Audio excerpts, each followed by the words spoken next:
Welcome to the TRX Gold Corporation fourth quarter 2025 results presentation. As a reminder, all participants are in a listen-only mode, and the meeting is being recorded.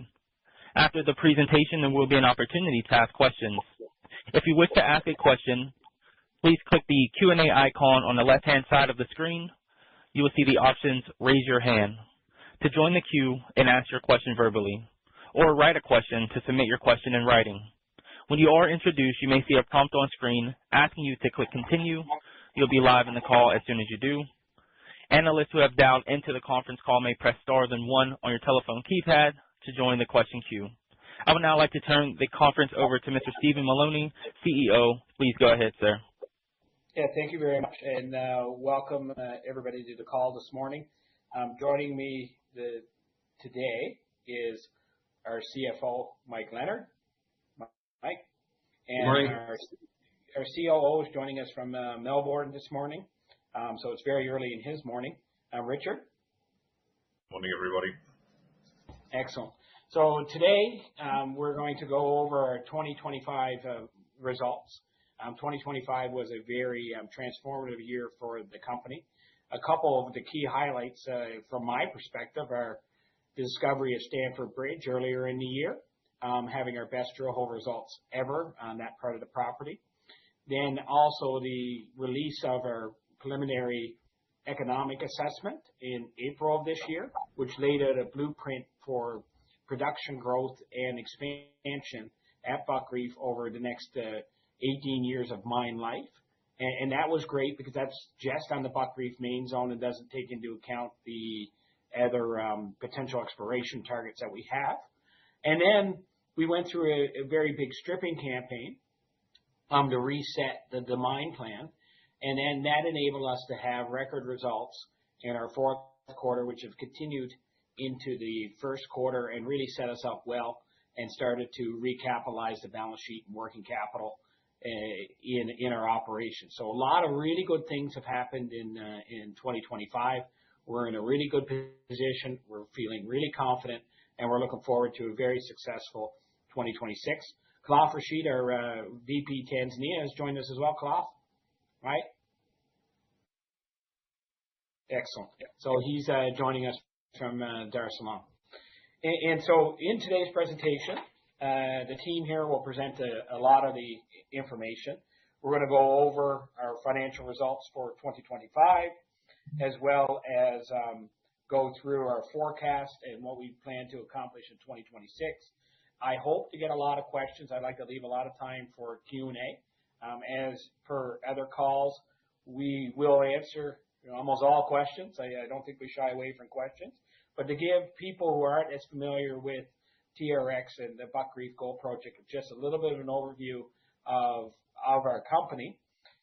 We're based in Tanzania. We're operating the Buckreef Gold Project under a 55-45% JV. I'll get into government relations later on in the presentation.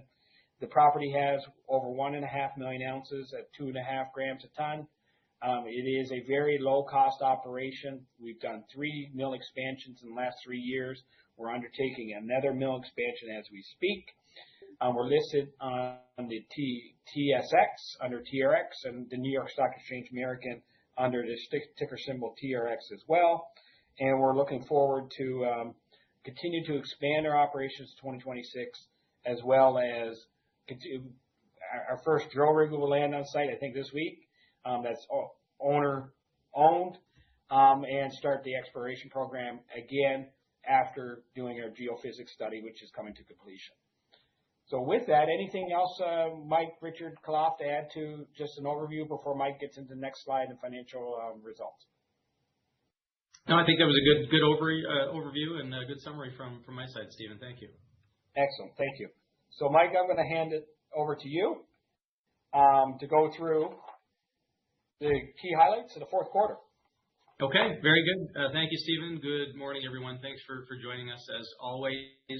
Q4 was by far our strongest quarter of the year, as Stephen mentioned. It was a record quarter for the company, and that was primarily as we got through the stage one stripping campaign that we'd taken the market through in the early part of the year. We benefited from access to high-grade ore blocks into Q4, and consequently had record production and sales for the quarter. We produced over 6,400 ounces of gold, sold almost 7,000 ounces of gold. And of course, that was a big increase quarter over quarter, again, as we got through that strip campaign. The high-grade ore blocks that we're accessing after that stage one strip are continuing into Q1, and we touched on that in our last press release. We've had some record pours of over 1,000 ounces into Q1 of this year. So that production trend has continued and expected to continue over the course of this year. Of course, we're in a record gold price environment at the moment. We realized a record gold price of $3,363 in Q4, but of course, we're selling gold at over $4,200 now, so continue to benefit from those record gold prices. But you couple record Q4 production with record gold prices, and inevitably you end up with record revenue, record gross profit, record net income, record operating cash flow, and record adjusted EBITDA across the board. So really, really strong Q4 results. Importantly, we took a lot of that free cash flow that we're generating now and recapitalized our balance sheet, as Stephen touched on. Earlier in the year, when we were doing that stage one strip campaign, we leaned on our vendors to help remove a lot of that overburden and waste to get to those high-grade ore blocks. Consequently, working capital had been negative in the early part of the year. We've since overturned that. Working capital is positive now. Accounts payable is back within 60-odd days on average. We increased our cash position quarter over quarter by a net $1.2 million, have about $8 million on our balance sheet, and then repaid all of our borrowings from early in the year. So the balance sheet was set up really, really well, certainly heading into 2026. We'll talk about guidance in a moment. But in addition to recapitalizing the working capital position, we continue to invest in things like mine infrastructure and development. And Richard's better suited to talk to this, but we've effectively built up a very, very robust stockpile position, run-of-mine stockpile position. At the end of the year, we had about 15,000 ounces on that stockpile, and it continues to grow. We're over 20,000 ounces of gold on that stockpile today. What that allows us to do is maintain things like continuous mill feed, as well as supporting blending strategies as we head into next year, just to, again, maintain consistent, steady production. So continue to invest in the business that way. And of course, Stephen touched on the PEA and some of the projects that we're undertaking to enhance and expand our plant and mill. We have made down payments of things like thickeners, an ADR gold room that we're improving and enhancing, as well as things like additional oxygenation into the mill, all of which, as we've guided, we expect to benefit things like throughput and recovery over the course of this year. So again, record Q4. And Stephen, what I might ask you to do is flip to the next slide, and we'll just quickly touch on some of the full year highlights as well. There we go.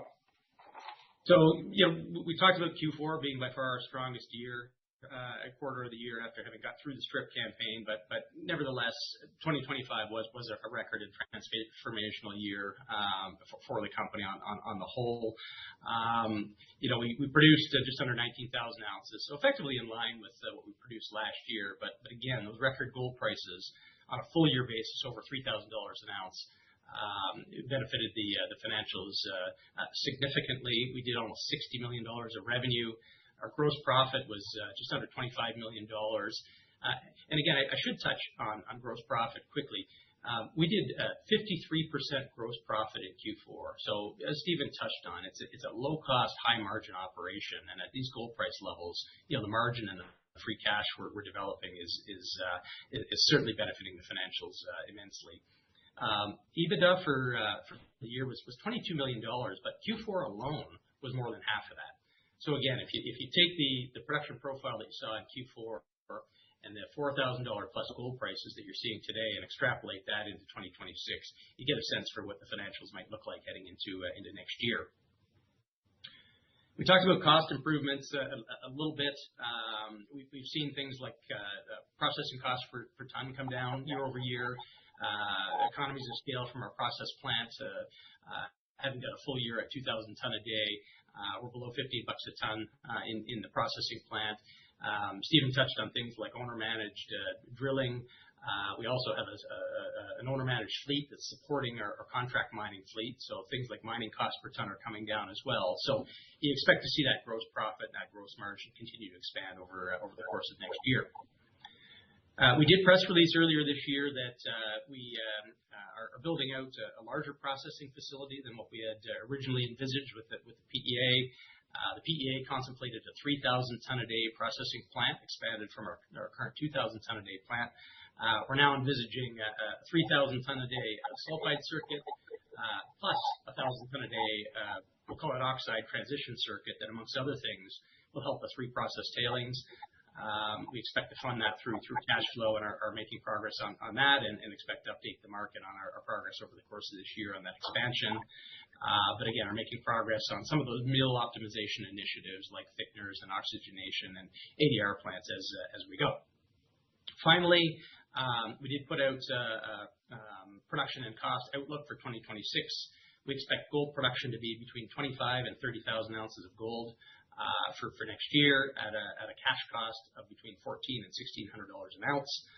Our capex we expect to be between $15 and $20 million, primarily focused on things like the plant upgrades and expansions, as well as life of mine tailings facilities that we're developing concurrently. If and when we develop additional free cash flow at higher gold prices, for example, we may look to expand that.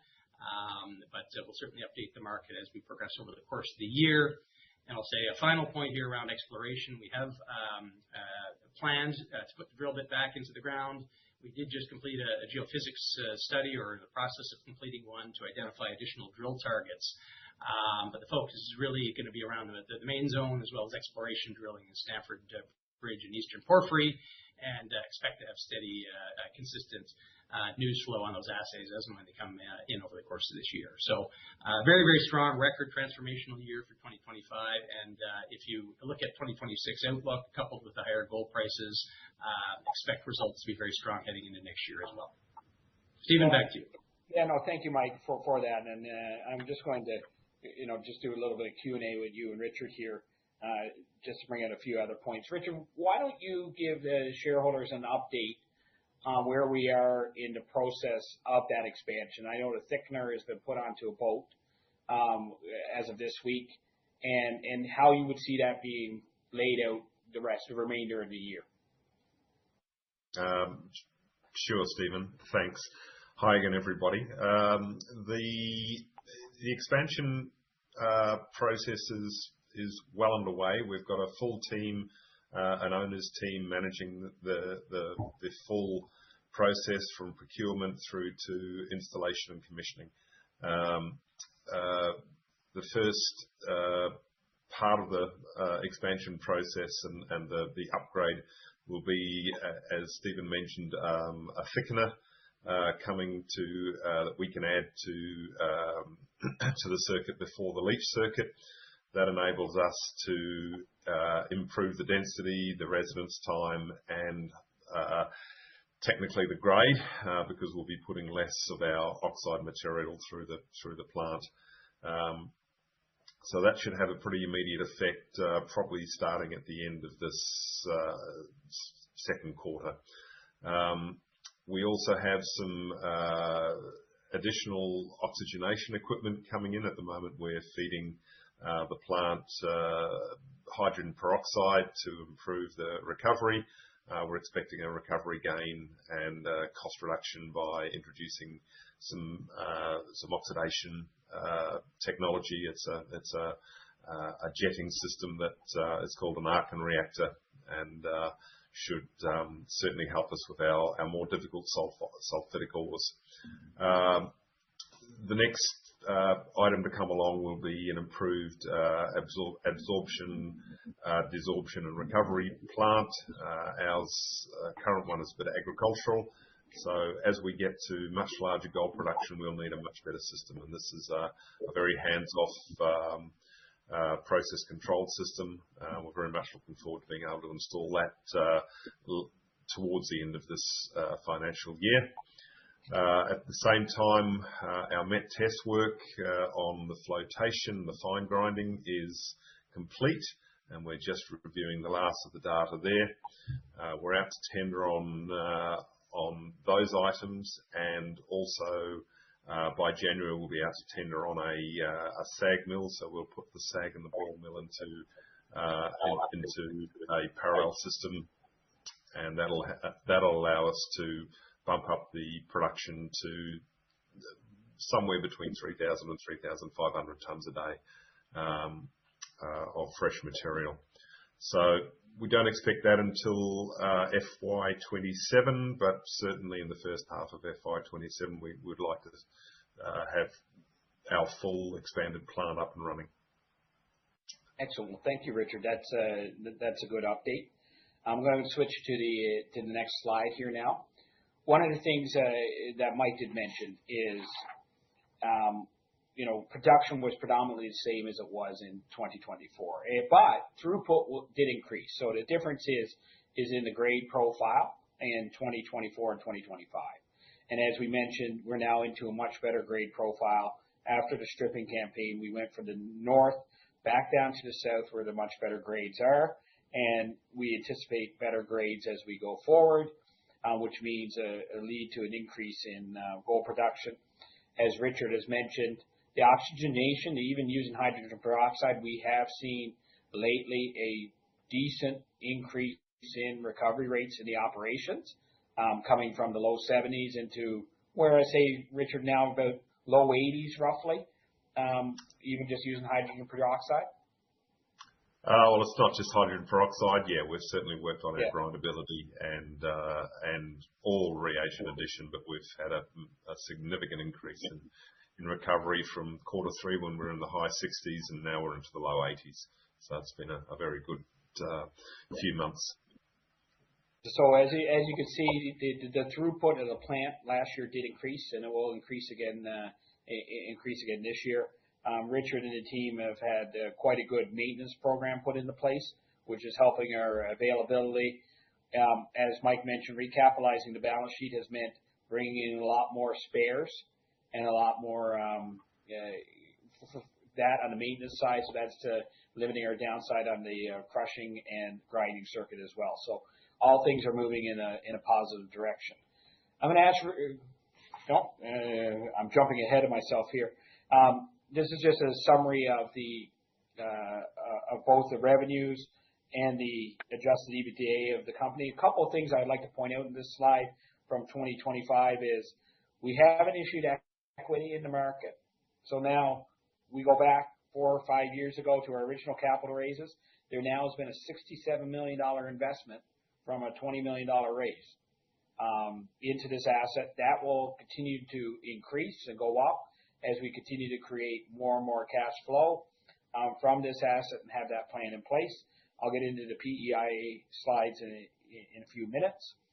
So that's important. Also, we continue to hold the line on cash G&A, and that's very important as well. So we hold that line versus other miners, and we run a pretty tight management team in order to hold that G&A expenditures where they are right now. That may change in the future as we grow, but right now we've held the line in 2025. With regards to why are we very confident in 2026, like I mentioned, grade profile is a big part of it. Mining is a big part of that. In 2025, Richard didn't really get into this, but there were a lot of improvements in mining, particularly around drilling and blasting, working with the contractor to make sure that they're hitting mining rates. Because if you fall behind in mining, you're going to fall behind in your mine plan. You're going to fall behind in the grade profile that you have. As Mike mentioned and Richard mentioned, the stockpile is increasing. So what does that mean? That means that the grades coming from your pit are higher than what's on the stockpile. So you're not drawing from your stockpile, and you're mining more ore than your processing plant has capacity to mine. So Richard, why don't you just give the shareholders a quick overview of the mine plan for 2026 at a very high level.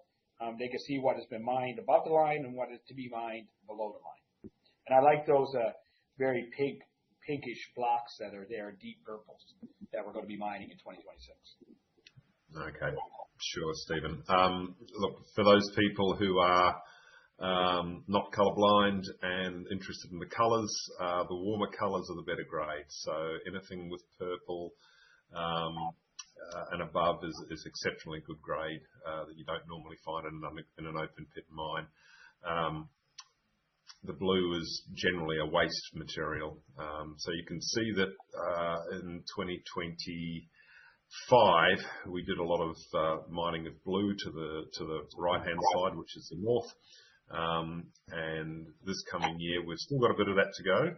We're going to be hitting that again because there's some exceptional grades beneath that, not very well represented on this slide. But we do have a very good, uniform, consistent area of ore, basically from the south all the way to about 80 to 90% through the strike length of the pit. That should give us a nice, consistent feed, and we're hoping in the fourth quarter to even get some of probably our best grades that we've seen in the project coming out in that last quarter. Thanks, Richard, for that. So with regards to, I'm just going to summarize some of our investment themes from our corporate presentation. I'm going to go through these slides pretty quickly. As has been mentioned up front, and I'm going to reiterate, the company is, generating strong free cash flow right now that's being reinvested into the business. It is a scalable growth plan with a significant increase in the tonnage as a result of the expansion. Remember, we've done this before. As Richard mentioned, there's a full team in place. They know what they're doing. We've done this before, so we're very confident in doing it again, which means the increase in scale. I see Richard has just left and might have connection issues. The increase in scale will reduce costs as well from where they were in 2025. There is also still significant blue sky potential. There will be a lot more focus on that in 2026 than there was in 2025. There's only so much capital you have. In 2025, we focused on the stripping and setting up the mine plan for the long term to enable significantly more exploration over time as a result of the free cash flow that has been generating. We could have did exploration, but then we wouldn't get to the free cash flow that we're seeing today if we did exploration last year, and it would have been slower to get there as a result of the plant wouldn't have been expanded and the pit wouldn't have been stripped, and you wouldn't get to the grades that create that cash flow. With regards to Tanzania itself, give a little bit of an overview of Tanzania, and Khalaf will get into a little bit of the situation on the ground in Tanzania as well. The big thing in Tanzania, Barrick and AngloGold Ashanti continue to produce, really good gold production at their assets in North Mara, Bulyanhulu, and Geita. Geita is about 30 kilometers away from us. The big news in Tanzania is Perseus is putting Nyanzaga into production. They're spending $500 million there. To put that into production, it will produce over 200,000 ounces. Ironically, and I like to say this, our PEA has a higher net present value than that project, given the low cost at Buckreef. It has lower production, but it has such low cost that it has a significant net present value relative to other projects. So, we're not seeing too much from a labor perspective as of yet from the Perseus expansion, and our labor situation is really good. One of the things I'd like to talk about is, and I've gotten a lot of questions around this from shareholders, so I'm going to preempt the question around the joint venture. As shareholders are aware, we have a 55-45% joint venture with the state mining company, Parasite government entity in Tanzania. That 45% interest is dilutable. The Tanzanian government in, I believe it's 2022, implemented a new law for 16% free carried interest in mining projects, and requested that mining companies submit a timeline for negotiation of the government to receive that interest. We are in a unique situation given that we already have a government interest in the Buckreef mining projects. Other projects in Tanzania do not have that sort of attribute. So, for instance, I have here Perseus Nyanzaga. When they went for their mining permit, they negotiated that in under OreCorp at the time. The Buck Reef Gold project has gone through extensive, what I'll say, back and forths with the government negotiating team. We've dealt with Staminco, the government negotiating team, as well as others in Tanzania, and it's still a work in progress. We expect that to pick up here in the new year. Our goal is to switch the 45% dilutable to the 16% non-dilutable and be more market with other mining projects in Tanzania. Klaus, anything to add to that from what I just added? I know you're dealing with this on a daily basis. On a daily basis, yeah. No, correct. I think that's exactly how it is. We've initiated the process of negotiations with the government since 2024. So these discussions are ongoing. They've been somewhat delayed these recent months because of elections, but we expect that they will go back fully by January 2026. So, and I think that probably the important thing is just to state the new framework arrangement with the proposed financial models, which were absent in previous arrangements, and I think it's beneficial for all parties to have greater transparency between the investor and the government. So it isn't about less, it's about actually being more transparent and having stability in these new agreements, which I think is hugely important for all of us. Yeah, so basically that's what it is, and we look forward to. And I think that the important thing also is that government is in, I believe, the right spirit, trying to promote and ensure that the investment comes into the country. So these sort of new agreements, a new framework has been geared up to increase investment into the country and attract investors.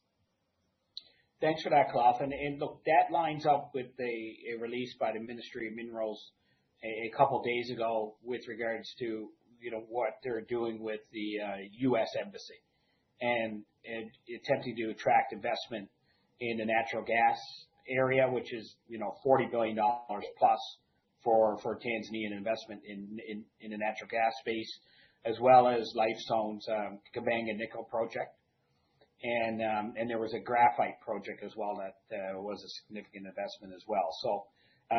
The government is saying the right things and looks to be moving in the right direction with regards to capital investment. And I encourage anybody who has any further questions to ask those towards the end of the presentation.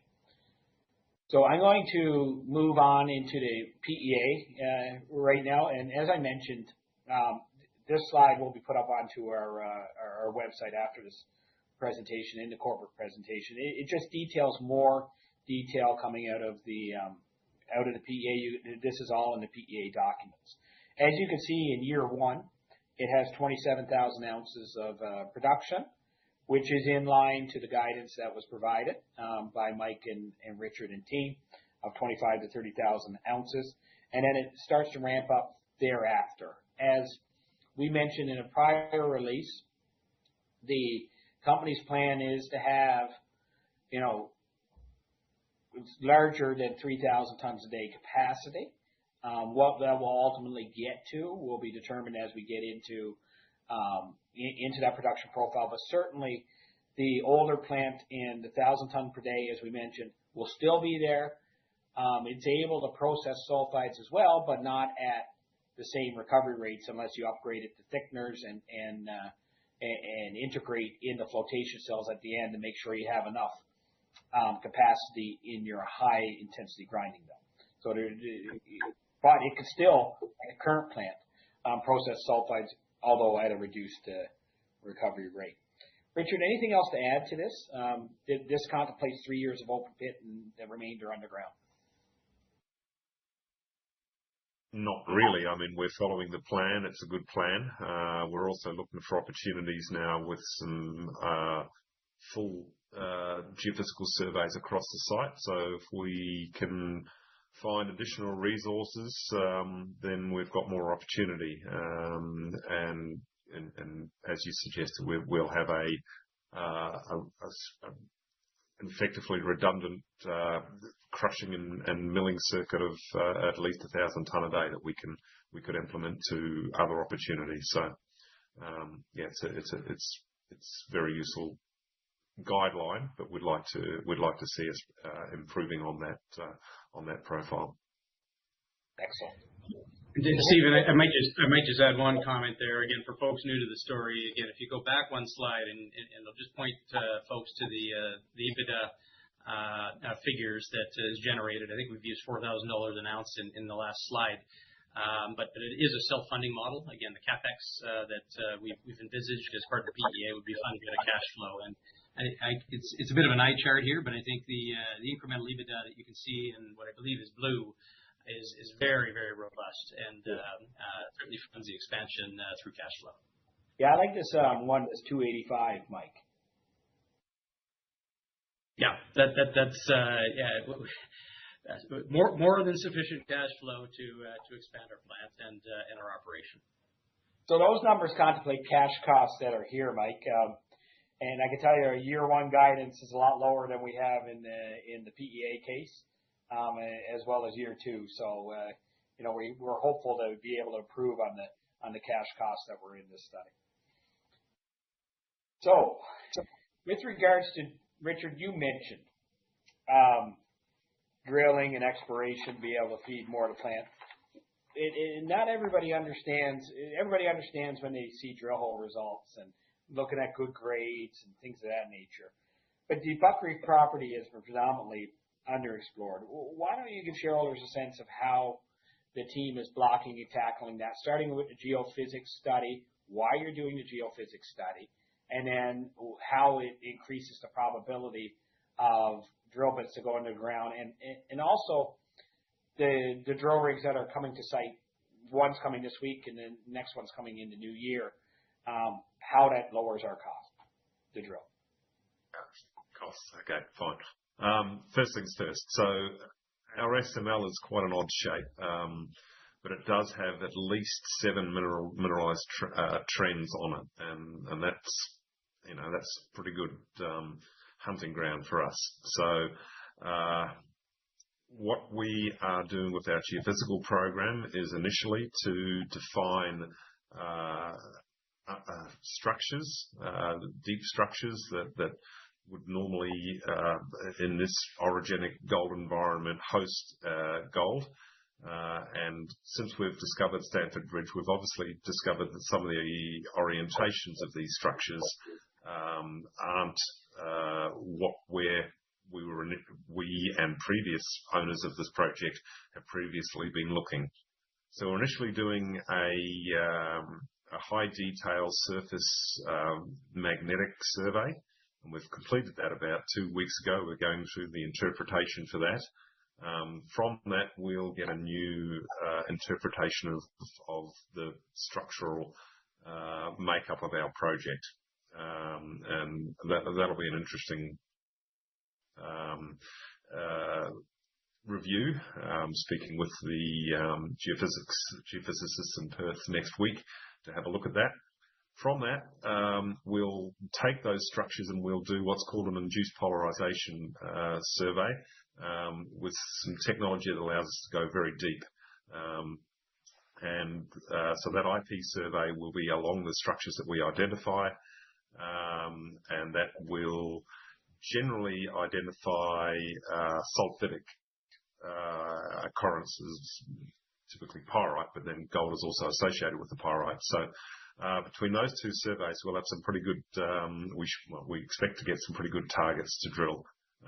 So we'll be testing along the extents of the Stanford Bridge, but we'll also be looking at all of the other structures, including Anfield and some of those other red lines you can see on the system on the SML there.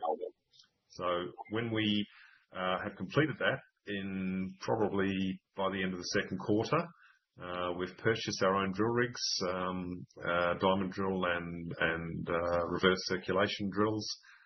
We haven't had a lot operational success with the drilling company we've used previously, and we've got some very good people, so we're very comfortable managing our own drilling operations. If we see more success, drill rigs aren't expensive, and we'll do it considerably cheaper than a contractor, and I expect with higher productivity as well. We're looking forward to an era of interesting exploration drilling coming up. Yeah. So Richard, thanks for that. In wrapping that up, essentially what we decided to do was, due to geophysics, increase the probability of targets, figure out how many more targets are actually on this property, because Stamford Bridge, we discovered it by going through the pit. So now, because it was under surface, obviously, and we now want to make sure that if there's any other Stamford Bridges out there, that we appropriately identify them, and then Richard and team will go in and put in initial, drill holes into those areas to figure out if those areas have gold. So the first part is to identify the structures.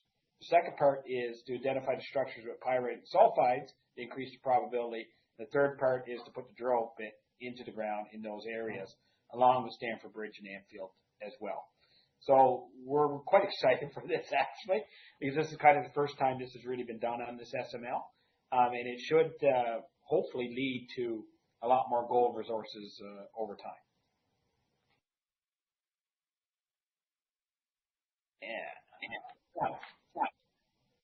Where are we on comparable company analysis? I never, and anybody's heard me speak, I never say we're undervalued. I always say we need to get a better value, and we need to operate towards getting that better value. We have started to move up the curve and I've said this to a lot of people, recapitalizing the balance sheet, I think, is one of the major focuses of that, removing an overhang in the market as a result of recapitalization of the balance sheet. That continues. As I mentioned in my note in the last press release, I expect that to be done by the end of the second quarter. Predominantly, it will be before that. As Mike mentioned, payables are now right-sized. So when we did the stripping campaign and the last expansions, we did lean on our suppliers quite a bit. They worked with us. Thus, working capital went upside down to finance it. Now that the thing is in higher production into the good gold grades, working capital is reversed and is now into a positive situation. So we just financed it differently. Instead of going to the market and issuing equity to finance what we've done, we've worked with our suppliers to help finance it, and it's utilized cash flow from operations as well. Today, we have our liquidity lines all available to us. I think the leases are up a little bit, given some of the equipment that we're bringing on board, but that's more long-term in nature, thus a better matching into the long-term liabilities with long-term assets. With regards to stock price performance, I think, as I mentioned, when we announced to the market our Q4 results and the reversing of the working capital deficit, the stock really started to take off. We're not surprised by that. That's what we expected. And, I think as we continually increase cash flow, as well as have better working capital ratios, potentially a new agreement with the government, I fully expect this trend hopefully to continue. Obviously, we do have some good gold prices. Gold is getting a lot more attention. All of those sort of factors help as well. But fundamentally, that doesn't change the way we're looking at continually to execute. If we're at $2,500 gold, we would be successful as well, although it would be at a slower rate than at $4,000 gold. But the business plan remains focused. I think we have more human capital constraints to build out quicker and logistics constraints than we do at this point in time capital constraints in building up the asset. So with regards to the key investment highlights, is we got a lot of strong growth, sustained profitability. We got a team here that's proven themselves. We've done this before. We can do it again. The PEA is a guideline for a business plan. We're executing upon that. We have significant exploration potential, gave everybody a sense of how we're blocking and tackling that. We're quite comfortable operating in East Africa. We know how to get things done there, know how to get things done in Tanzania, as well as logistics from procuring equipment offshore. And we have a very experienced leadership team to do that. Although it is a little bit of a skinny team, as I mentioned, the G&A is, in line and probably lower than most other companies. So that's my closing remarks. Stay tuned. So I'd open the floor up to questions, and as I mentioned before, more than comfortable answering almost all questions. We are an open book. Thank you. If you wish to ask a question, please click the Q&A icon on the left-hand side of your screen. You will see the options Raise Your Hand. To join the queue and ask your question verbally, or write a question to submit your question in writing. When you are introduced, you may see a prompt on screen asking you to click Continue. You will be live in the call as soon as you do so. Analysts who have dialed into the conference call, please press star then 1 on your telephone keypad to join the question queue. We will pause for a moment as participants join the queue.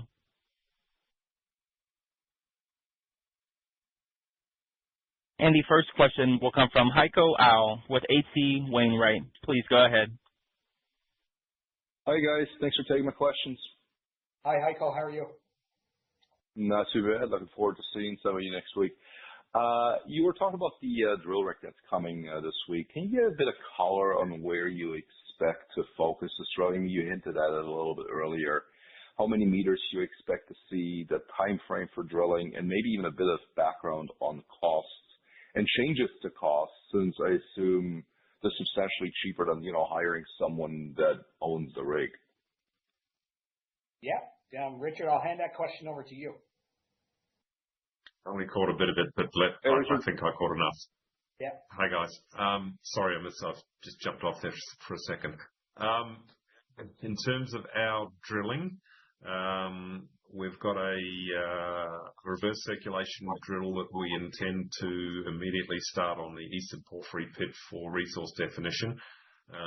We'll be drilling that at a cost of about $25 a metre. Normal contracting rates in Tanzania are about 50. Our diamond drill, of the order of 4,000 metres a month, or close to 50,000 metres a year. So there's lots to do. We'll also use that RC to assist us with the diamond by doing pre-collars, which will bring the cost of the deeper exploration down as well. The diamond itself should be starting in the third quarter, and we're expecting. We've got a lot of drilling to do. We've got a 35,000 metre drill program to upgrade the first 500 metres of the underground mine, design mine, to indicated. And then we'll have the results of the exploration program. So it could well be that we get a second rig to assist in all of that. But we'll be looking to drill about 2,000 to 2,500 metres a month at a cost of about $50 a metre. And again, that's about half the cost of contracted drilling, I should say. When you say there might be a second rig, how long does it take to get something like that? Is that easy to do? Is there like importing it is tough? I have no idea. Yeah. And logistics is tough in Africa, and especially in Tanzania. Look, it's a 4 to 5 month exercise, to be perfectly honest. So yeah, we've got one drill arriving today, or it's morning now, so it should be arriving tomorrow Tanzania time, and the next one's on the water probably in a couple of weeks, and we'll probably be here in about let's say about 7 or 8 weeks. So yeah, I'd suggest it's a 4 or 5 month process to get another one. That's certainly available. There's no problem with availability. Right. And then just playing big picture here for a second. I mean, obviously 2025 was quite transformational. Steven's gonna like this question. You talked a bit about the mine plan on this call, and just in general, you want to maybe just sum up the 3 catalysts for the company that you're most excited about for the next 12 months that are maybe underappreciated by people like me and by the market as a whole? Yeah, so I'll give that from my perspective. Look,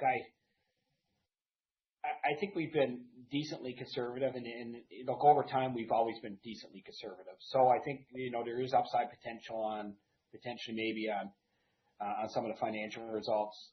Gold price is certainly heading in the right direction, so I think that is there.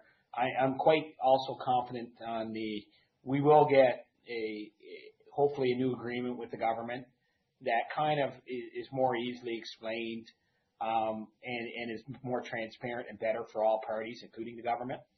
That's another one. I don't think there's been a lot of focus on that. Obviously, that can take time or can speed up. It's not all within our control. And then, look, nobody's ever gone around looking for structures around this property. And when you look at the landscape around this property, there's lots of gold all over the place. You see lots of activity on the artisanal side in around this area, which means there is gold. And, I think the geophysics study, as well as getting some drill bits initially into the ground in some of these areas, could be a great, great surprise here. And there's a reason why that 1,000-ton per day plant is going to stay there, particularly if there's surface materials. They'll go through a really good recovery rate. So I think there's that potential for that to happen. And obviously, if all of that comes together, then you're going to update your study to get a higher NAV. So it can all be quite good. Yeah, I think the metal. Sorry, I was just the metal pricing environment helps. Go ahead. Go ahead. Well, all I was saying is the metal pricing environment obviously helps. Oh yeah, it helps. Yeah, exactly. But like I said, look, we are always going to be price takers as a gold miner, and you have to have your business plan. Focus on your business plan, even considering lower potential prices, and you want to be successful even in that environment. So I think we're set up very, very well along all gold prices, and I personally believe that they will go higher as well, given what's going on in the world and potentially lowering of interest rates, particularly in the United States, with the Fed uncertainty coming in 2026. So I think gold prices will go higher over time. That's just my own personal opinion. Sounds good. Thank you very much. I would now like to turn the conference back over to Mr. Maloney, who would take us through questions submitted in writing. Please go ahead. Excellent. So I'm just going to turn my head a little bit so you see more on the side of my head as I go put this on another screen and go through the questions here. We got 5 or 6 questions, so I'll go through them. And the first question is, what is the company's hedging strategy in the event of declining gold prices next year? Congratulations on success. Thanks for your time. So right now we are unhedged on gold prices, and I think we're going to continue to be unhedged going into next year. I think there is ways to hedge if we decided to hedge. We get offered them every day, and in the past when we were doing CapEx programs, we did do collars. But now the issue with collars is it limits the upside, but it does protect you on the downside. Mike has a pretty good pulse and talks to gold traders on a daily basis of where gold prices are going. But as I mentioned as well, we should be successful even if gold prices were to decline. Mike, anything to add to that?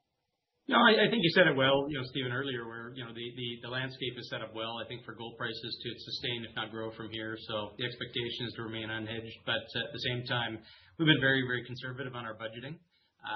So we've got lots and lots of sensitivity on the downside if, heaven forbid, it was to pull back.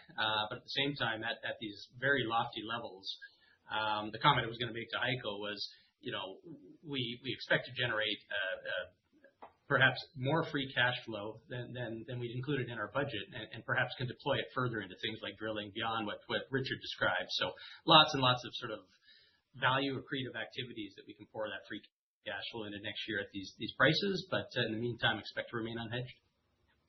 The next question is there any plan on TRX doing a stock buyback? Good question, and that goes into valuation, and there will be another question here in a second on liquidity in the market that was picked up. So with regards to that, I can't make any promises on buybacks, but it's certainly something that has started to enter into our, mindset is what I would say, particularly if gold prices stay here and continue. Obviously, that would mean taking cash from Tanzania into corporate and making sure that that's okay. Obviously, we are negotiating with the government at the same time around the JV agreement, so there's all kinds of things to consider when that is being contemplated. But certainly, what I would say is it is entered the early stages of being in our mindset. Well, I think, Stephen, you touched on it again at the start of the call. We look at capital allocation, of course, on a regular basis as part of our budgeting process. And I think your comment was, there's only so much capital to go around. And what we've kind of lined up in terms of order of priority would be the plant expansion and optimization work that Richard touched on in line with the PEA coupled with drilling.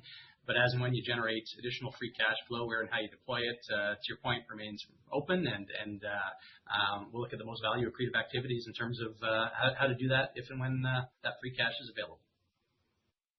So the next one is an interesting question. Wonderful job navigating the last several years, making TRX stronger, better suited to enjoy the coming golden era. Can we count on leadership team to remain focused on bigger picture and less on being acquired?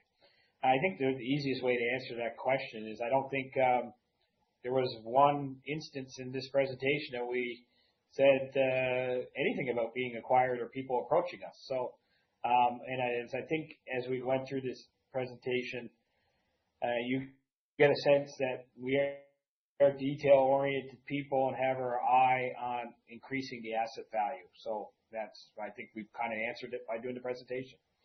Yes, we are focused on increasing the value of the asset. We think there's a lot of value to go there yet. Next question. What do you attribute to sustained increase in daily trading volume? It has been 5 times to 10 times normal. Is this institutional? So we do keep an eye on, 12Fs or 13Fs, Novo list and register stock. We do this a couple times a year to figure out how the shares have traded over, who our shareholders are, and things. What I can say is we have a pretty good sticky shareholder group. And we're thankful for that. And, I would say the stock trading from our analysis, and particularly I do a lot of work on this, is more around the periphery than it is around the core of the shareholder group. And so I don't think there's a lot of people really influencing that share price. The sustained volumes, I suspect, is attributable to the better financial results, people coming in. We do see a little bit more institutional coming in to the stock through filings and what our intel tells us. I would also say that there's probably some trading going on around. We have 16 million warrants at 80 cents coming due in February. Trading going around that. We are starting to see a trickle in of warrants being assigned and things of that nature. So, I would say, all of that is leading into, what's going on in the market. It's very interesting what's going on in the market. It's a good question. I don't have 100% of the answer, but I think it all adds up over time to the volume that we're seeing. There's probably some short covering. I can tell you one chart I did look at. You guys can get this free if you just Google it. The stock price goes down when there's more failed trades. It goes up when there's less failed trades. Just Google that. And what site did that come up on, Mike? It's Finro, I believe it is, .org. And you'll see that sort of detail there. You'll also see the cost to borrow, shares available. All of that sort of stuff comes into play. And it's interesting, the chart was, I would say the correlation, Mike, was 0.9 between failed trades and decline. And then when there's less failed trades, it went up. So you can see that in those charts. And so I encourage anybody who's really a market guy to go and review that. That's all publicly available information. And an individual asked that question. You want to get into it a little bit more than happy, just give me a call. Send me a quick email and give me a call. So, next question. Yeah, we're getting more questions. Okay, so I answered that one. The last one is, are there any near pit potential oxide resources with higher gold price? Someone's moving around the questions on me, so here it is. In pit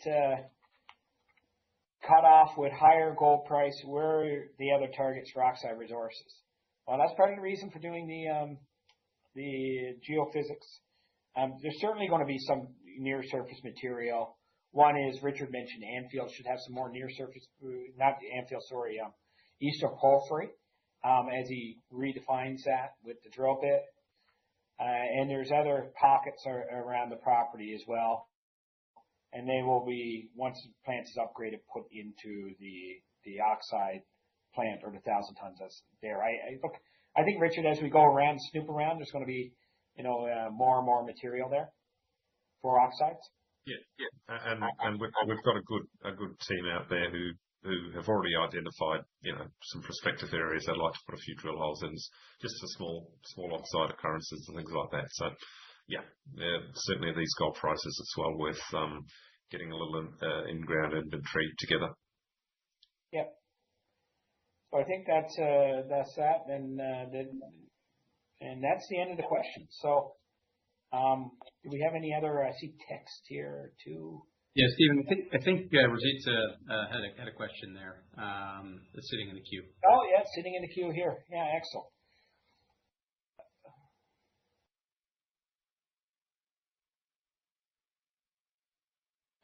This is another M&A question. You've seen a pickup of M&A activity in North America. What's your thoughts on the deal landscape in Africa? We've been approached. How would you assure that the interest of shareholders are protected? So, yes, M&A activity has picked up, particularly in North America. And valuations for North American exploration and producers and development plays have run quicker and higher than elsewhere in the world. So I think valuations will start to pick up.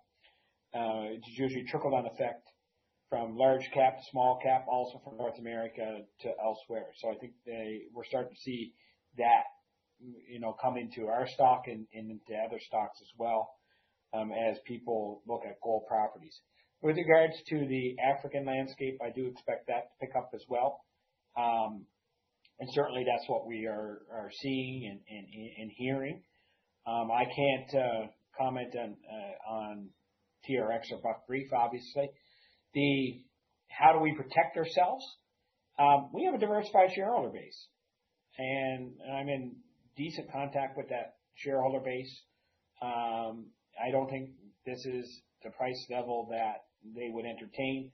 It would be difficult for someone to acquire a position in the company or a toehold, given that diversified shareholder base. As I mentioned earlier, the shareholder base is quite sticky.